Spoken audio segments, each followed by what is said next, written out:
So doctor, सबसे पहले ये बताइए कि मेनोपॉज का करेक्ट एज क्या होता है?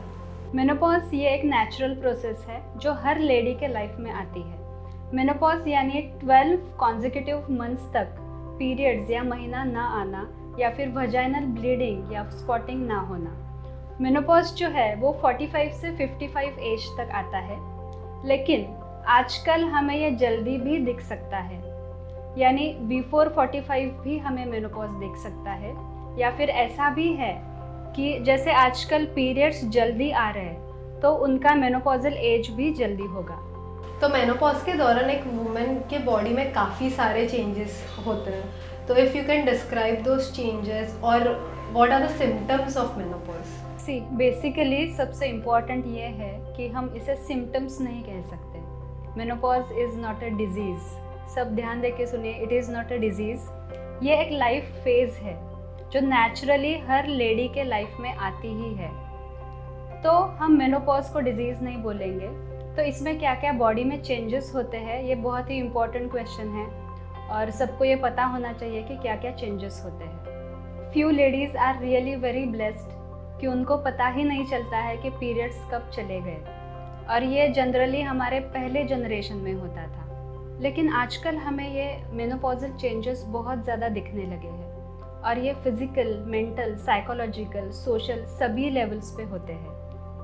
So I think this also could be because of the food that we are consuming is not as best quality like our old generation used to get. Is this could be a potential reason too? Actually there are so many things. Food, diet ये एक part है।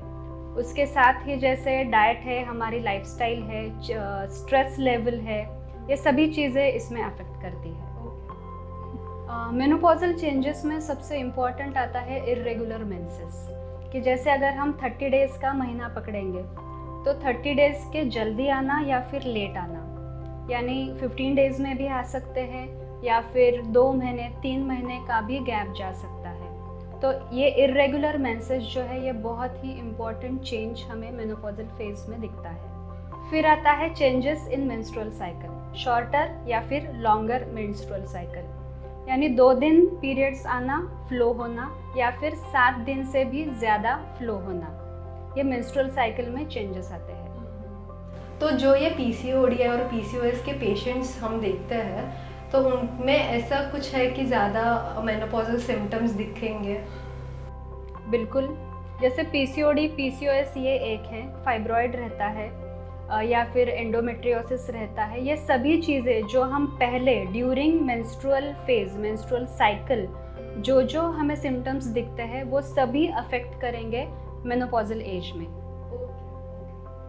तो इसके अलावा और क्या क्या changes है जो हमें दिखते हैं? इसमें और एक इम्पॉर्टेंट है हॉट फ्लश, जो बहुत बार लेडीज़ कंप्लेन करती है कि अचानक से गर्म होने लगता है, पसीना आता है और फिर अपने आप वो कम हो जाता है। तो this is also important hormonal change, hot flush.